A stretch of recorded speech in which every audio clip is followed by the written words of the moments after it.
As I said, there's been this enormous increase in inequality, and it has multiple dimensions. There is more money at the top. At the beginning, I mean, when Reagan in 1980 started pushing for the kinds of changes in economic policy, there was an awareness that those policies would lead to more inequality. The idea was that you lower tax rates at the top, and you free up the economy, you deregulate.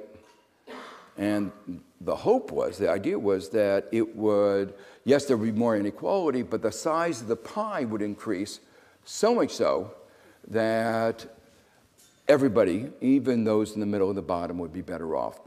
They would get a bigger piece, even if they got a smaller share. Well, we've had a third of a century now of this experiment, and we can see the outcome. They were right that it would increase inequality.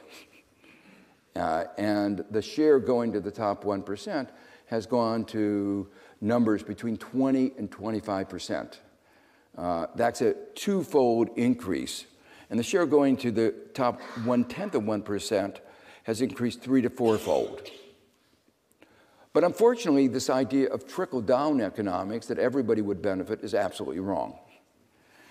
And what has actually happened is median income in the middle, has stagnated. Income at the bottom is even worse. So in the middle, income today, the median income in the United States, adjusted for inflation, is lower than it was a quarter of a century ago. And at the bottom, the minimum wage has not increased for 45 years. So I think that an economic system that doesn't increase standards of living for a majority of its citizens over a period of a quarter century, and at the bottom has people worse off than they were almost 50 years ago, is a failed economic system. I said to put it slightly differently, assume in 1980, people had come to American people and said, I have a deal for you. I'm going to make some reforms, and the consequences of these, quote, reforms, everybody uses the word reforms, the consequences of these reforms are going to be that the bottom 90% of the population will see no increase in income over the next third of a century. But the economy will grow, and the top 10% will see some increase in income. How many Americans would vote for that deal? But it wasn't sold that way. It was sold quite differently, that it was actually everybody was going to be better off. And then it's been an incremental system of building a system of inequality, and that's going to be that's one of the major themes. We built a system of inequality over a long period of time without ever thinking about it.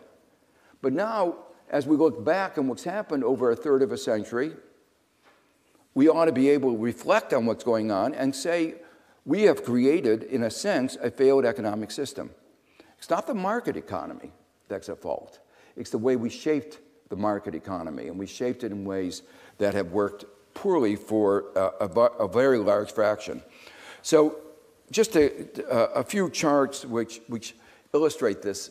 And this shows the U-shaped curve, the kind of data that Piketty talked about last week, where the top 1% reached a very high peak right before the Great Depression. Not an accident. Not an accident, and then came down, and then, as you see, right before the 2009 crisis, went up again to a very high level.